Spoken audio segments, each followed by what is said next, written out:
Amém, meus irmãos. Abra sua Bíblia, por favor, na primeira carta do apóstolo Paulo aos Coríntios. Vamos dar continuidade à nossa série de estudos das cartas de Paulo.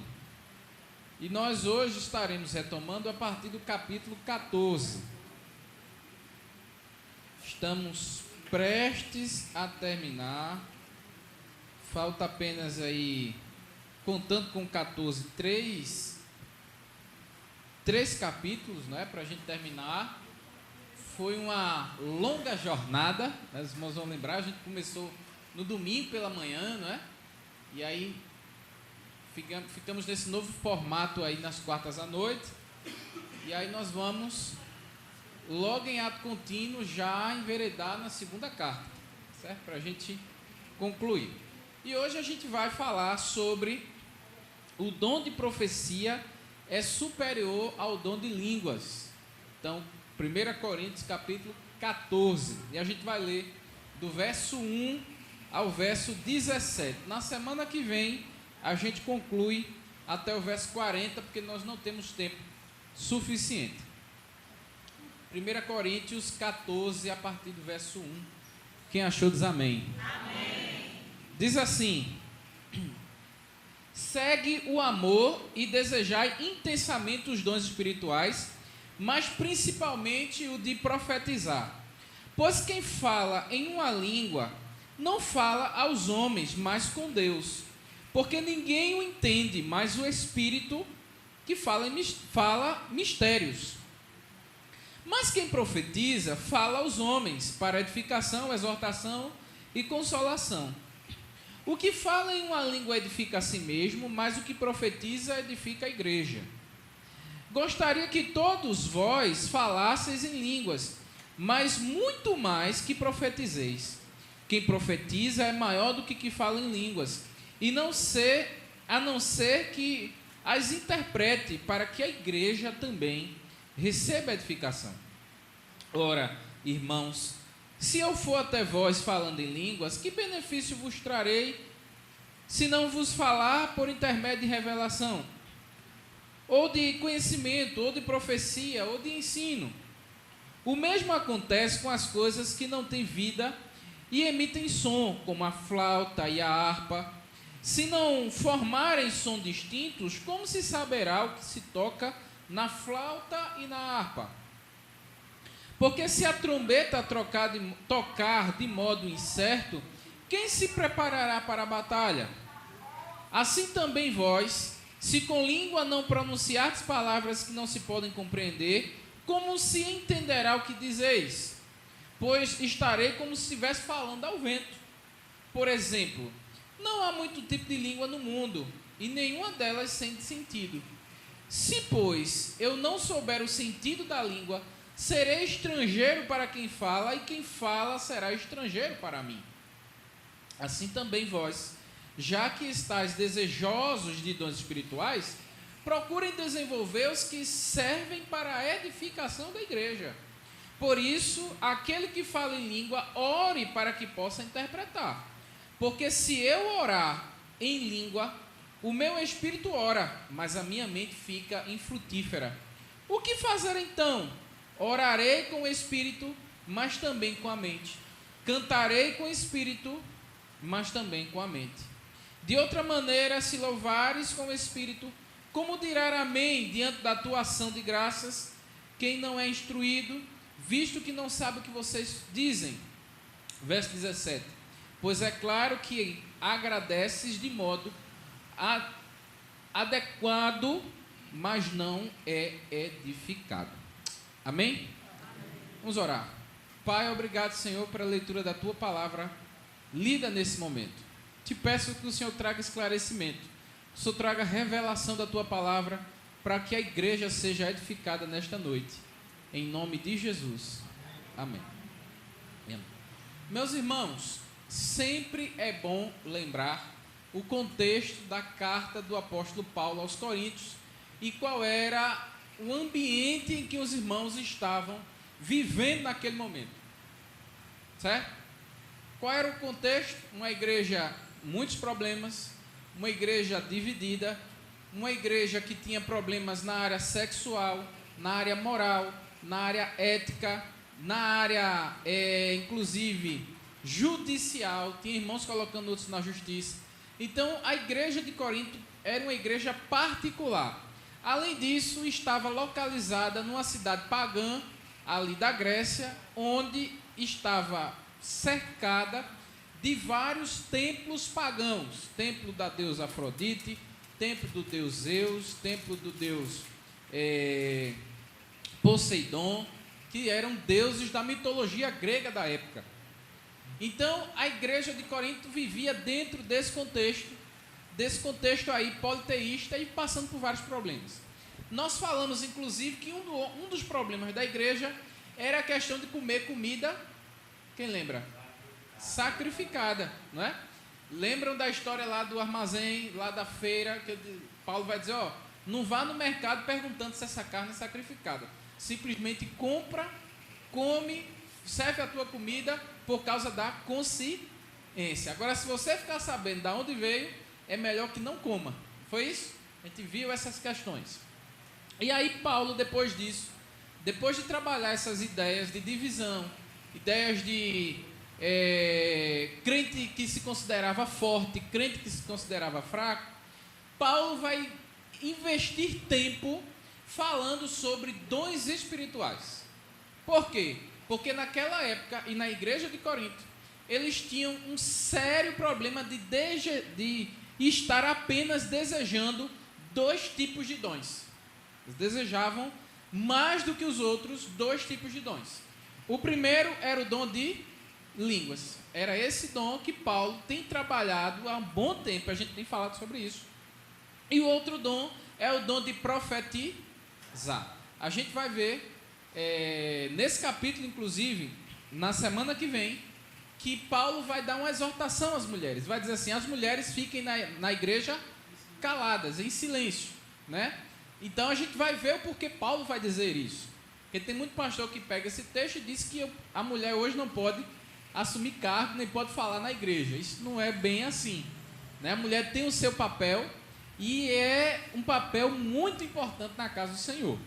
Digo isso com propriedade porque se não fossem as mulheres que seguram o ministério pastoral em oração, intercessão, né, em ajuda, o que seria do pastor? Né? Então, veja a importância da mulher. Mas isso é um assunto para a semana que vem. Hoje, Paulo vai trabalhar a questão do dom de profecia se sobressair ou ser mais importante do que o dom de línguas. E é bom explicar à igreja qual é o entendimento que os batistas têm para o dom de língua.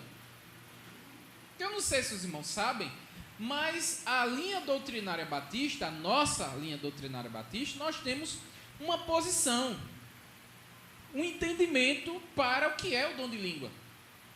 Inclusive hoje, tinha uma discussão no grupo da Ordem dos Pastores, que estavam lá fazendo uma enquete sobre ser cessacionista ou continuista. Se a gente crê que os dons cessaram, ou se os dons continuam sendo distribuídos na igreja. E foi unanimidade no censo lá, que nós, como batistas, cremos que os dons continuam. Jesus é o mesmo. Jesus não mudou. E o Espírito Santo que atua na igreja, ele continua vivo distribuindo dons. Amém? Amém. Eu creio nisso. Mas nós precisamos ter um entendimento específico e bem claro para o que é dom de línguas. Porque se um irmão de uma outra denominação, pentecostal, neopentecostal, chegar para você, né, e se posicionar diante do dom de língua, você precisa ter um entendimento baseado naquilo que nós, quanto batistas, acreditamos. Entende? Então, hoje a gente vai deixar uma coisa bem clara. Para nós batistas, o que é dom de língua? Certo? Para entender isso, vamos voltar, abra o texto agora em Atos, no capítulo 2. Atos dos Apóstolos, no capítulo 2.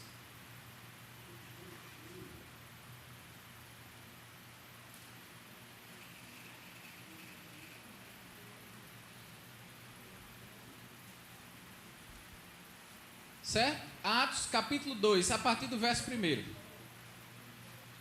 Por que eu estou dizendo esse texto? Porque tem muita igreja pentecostal e neopentecostal que acredita ou defende e advoga que na festa de Pentecostes, no revestimento do Espírito Santo, quando batizou os irmãos ali em Jerusalém, ali os irmãos começaram a falar em línguas. Acho que os irmãos têm esse entendimento do que muitas das igrejas pentecostais e neopentecostais acreditam, né, e defendem que o batismo com o Espírito Santo aconteceu ali, e de fato o foi, né, o próprio Cristo ensina que haveria um momento em que o Consolador viria e revestiria eles, batizariam eles, né, e ali foi a festa de Pentecostes. E aí no capítulo 2 ele vai dizer o seguinte: ao chegar no dia de Pentecostes, todos estavam reunidos no mesmo lugar.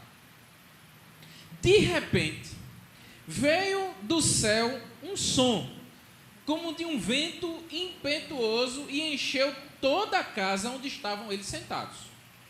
E apareceram umas línguas como de fogo, distribuídas entre eles, e sobre cada um repousou uma. Vou repetir. Verso 3. E apareceram umas línguas como de fogo, distribuídas entre eles, e sobre cada um deles repousou uma. Preste bem atenção, repousou uma língua, certo? Todos ficaram cheios do Espírito Santo e começaram a falar em outras línguas, conforme o Espírito lhe concedia que falassem. Estavam em Jerusalém judeus piedosos de todas as nações que há debaixo do céu.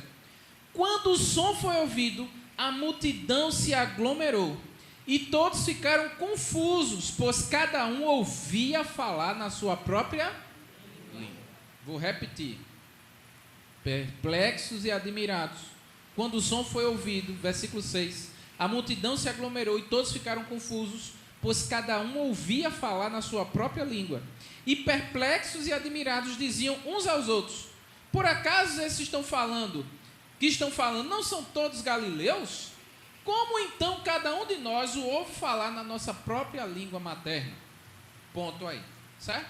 Então o que aconteceu na festa de Pentecostes? Para deixar uma coisa bem clara e já trazer o nosso entendimento quanto batista que somos. Aconteceu o seguinte: os irmãos estavam aglomerados ali em Jerusalém, numa casa, inclusive uma casa, posso dizer, grande. Os discípulos estavam lá, os irmãos de Jerusalém, outros judeus espalhados de todos os países que eram conhecidos da época, estavam lá também um bom número de pessoas, inclusive outras pessoas que estavam sendo alcançadas pelo Evangelho. Então tinha gente lá que falava, trocando miúdos para a gente entender, tinha gente que falava inglês, tinha gente que falava espanhol, tinha gente que falava italiano, tinha gente que falava todo tipo de língua, porque estavam espalhados no mundo todo e estavam ali naquele momento. Quando o Espírito Santo veio, que desceu sobre eles ali, que revestiram eles, cada um recebeu uma língua. E quando eles começaram a falar, os irmãos que estavam lá visitando eles entendiam na sua própria língua materna. É como se hoje eu estou aqui falando português, vocês estão entendendo. Mas se chegar aqui um irmão dos Estados Unidos, eu estou falando português, ele não está entendendo. Certo? Por quê? Porque ele só entende o inglês. Naquele dia, se fosse acontecer a mesma coisa, o Espírito Santo vinha sobre mim, eu falava em português e ele no inglês entendia o que eu estava dizendo. Os irmãos estão entendendo? Então, o que aconteceu lá? Todos falaram em uma língua, mas não era uma língua dos anjos, não era uma língua porque o texto vai falar de fogo, não é isso, é porque é uma língua que aos olhos do escritor bíblico era uma língua diferente. Então ele vai dizer, como se fosse uma língua de fogo. Imagina chegando um alemão aqui, um russo, falando com você. Você vai dizer, rapaz, que língua é essa? Né? Que negócio estranho. É como se fosse uma língua de fogo. Não estou entendendo? Então, todos que estavam ali entenderam na sua própria língua materna. Veja o que ele vai dizer no verso 8. Verso 8. Como então, cada um de nós, os irmãos estão perguntando, ó, cada um de nós ouve falar em nossa própria língua materna. Então veja, é como se fosse um alemão lá, ouvindo o judeu falando em hebraico e ele entendendo em italiano, em alemão, né? Então, Essa é a primeira coisa que precisa ser pontuada. Então, qual é o dom de língua que o povo batista defende? O que eu, o pastor Fernando, defendo? Não é a língua dos anjos. Não é uma língua que não existe. Pelo contrário, é uma língua que existe, só que nós não conhecemos. Pode ser o inglês. O irmão, quando é revestido com o dom do Espírito Santo de língua, ele tem o dom de falar em várias outras línguas. Consegue falar em outras línguas que ele nunca estudou. Entende? É como se hoje eu estou aqui, Deus me usou, o Espírito Santo me deu o dom de língua, eu começo a falar em italiano, tem alguém aqui em italiano que entende. Eu nunca aprendi italiano. Eu penso e acredito, e é o que os batistas acreditam, que é esse o dom de línguas, de nós podermos falar em línguas que nós não conhecemos nem nunca falamos. Entenderam? Ponto aí, agora vamos voltar para Coríntios. Vou dar a oportunidade para vocês falarem. Damião já está aí, já está agoniado, quer falar. Segura aí. Então, hoje nós vimos o que é o dom. Entendemos a questão lá de Pentecostes, certo? Cada um entendeu na sua própria língua materna. E aí Paulo agora vai trabalhar justamente esse contexto. Ele vai dizer, no capítulo anterior, quando a gente estudou, Paulo vai falar, olha, ainda que eu falasse a língua dos homens, ainda que eu falasse a língua dos anjos, se eu não tivesse o quê? O amor, nada disso ia adiantar. Porque eu posso fazer tudo, vender minha casa, dar tudo aos pobres, dar o meu corpo para ser vendido, queimado no fogo, mas se eu não tiver amor, não funcionaria, não valia de nada. Então, ainda ele vai dizer no capítulo 14, ele vai terminar o raciocínio dizendo o seguinte, siga o amor. Veja o que ele vai dizer, seguir o amor, siga o amor. E desejar intensamente os dons espirituais, mas principalmente qual? O de profetia. Por que Paulo está dizendo isso? Porque tinha um sério problema na igreja de Corinto, que eles só queriam saber de profetizar e de falar em línguas. Até o ponto de falar em línguas se sobressair do profetizar. Então, tinha gente na igreja que não conseguia assumir um cargo, que não conseguia ter um destaque, que não conseguia ter uma certa influência dentro da igreja, porque não falava em língua. E hoje tem igreja que são assim. Tem igreja que se você não falar em língua, você não avança em determinadas posições e cargos dentro da igreja. É o quê, Damião? Se não usar o paletó, né? Também. Então tem essas questões. Pois quem fala em língua, veja o que Paulo vai dizer, verso 2. Pois quem fala em língua não fala aos homens, mas fala com Deus. Porque ninguém o entende. Ninguém o entende, mas pelo Espírito fala em mistérios. Então, o que acontece? Eu estou falando aqui, sou revestido pelo dom de línguas, estou falando em língua, você não está entendendo. Então, eu estou falando com quem? Por isso que lá na frente Paulo vai dizer que quem fala em língua edifica a si mesmo. Você edifica a si mesmo. Mas se tiver um intérprete, se tiver alguém aqui que consegue identificar a língua que eu estou falando e interpretar, toda a igreja vai ser edificada. Então, se eu falar aqui inglês, o Espírito, não é que eu quero falar inglês, tá? Não é isso. O dom é o Espírito Santo a agir naquele momento. Não é porque eu sei falar inglês, aí eu vou aqui falar um monte de palavras em inglês porque eu estou falando em língua. Não é isso. Isso Eduardo sabe falar inglês, exatamente. Né? 4. O que fala em língua edifica a si mesmo, mas quem profetiza edifica a igreja. Gostaria que todos vós falassem línguas, mas muito mais que vocês profetizem. Quem profetiza é maior do que quem fala em língua, a não ser que o interprete para que a igreja seja edificada. Ora, irmão, se eu for até vós falando em línguas, que benefício vos trarei, se não vos falar por meio de revelação, ou de conhecimento, de profecia ou de ensino? Vou parar aqui e explicar uma coisa interessante que Paulo está dizendo. Paulo está fazendo uma comparação, dizendo o seguinte, meus irmãos, prestem bem atenção. Eu gostaria muito que todos vocês falassem línguas. que todos vocês tivessem o dom de falar em línguas. Mas, muito mais interessante seria se todos profetizassem. Paulo está dizendo o seguinte, ó, por que profetizar? Porque o dom de profecia edifica a igreja. Fica todos. E aí Paulo vai dizer nesse versículo, imagine se eu fosse até aí com vocês, falando em línguas. Qual benefício isso traria? Nenhum. Por quê? Porque se ninguém interpretasse, é para mim, meu diácono? Menino. Está vendo aí? Então, não teria benefício nenhum. Agora, se eu chegar para vocês com o ensino, com... O que ele vai dizer? Por meio de revelação, conhecimento, profecia ou ensino, você acha que a igreja seria muito mais edificada ou não? Muito mais edificada. Porque o apóstolo chegaria com ensino, com doutrina, com palavra, com ensinamento. E não simplesmente falando em línguas. Porque se ele falar em língua, ia edificar só ele, entre ele e Deus. Então, Paulo vai trazer essa ideia de que o dom de profecia é maior do que o dom de línguas. Agora, uma pergunta. Qual é o dom de profecias? Obrigado, meu diácono. Quem puder falar, quem quiser chutar, pode chutar.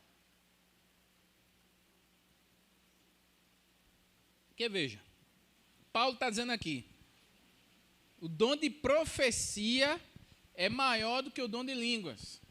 Aí tem algumas igrejas também pentecostais e neopentecostais, e eu não estou aqui dizendo nome, nem tampouco falando se é errado ou não, eu estou vendo o que a Bíblia está dizendo. Eu vou pelo que eu entendo naquilo que a Bíblia me diz. Se o irmão chegar para mim e dizer, pastor, eu acho que não é assim, porque na Bíblia está assim, assim, assim, assim. Eu tenho a hombridade de olhar, meu irmão, eu posso estudar. Se ele me convencer teologicamente, eu vou abrir a mão, a palmatória e vou aceitar. Eu acho que palavra de Deus é isso. Ninguém é dono da razão, só quem tem razão é o Senhor.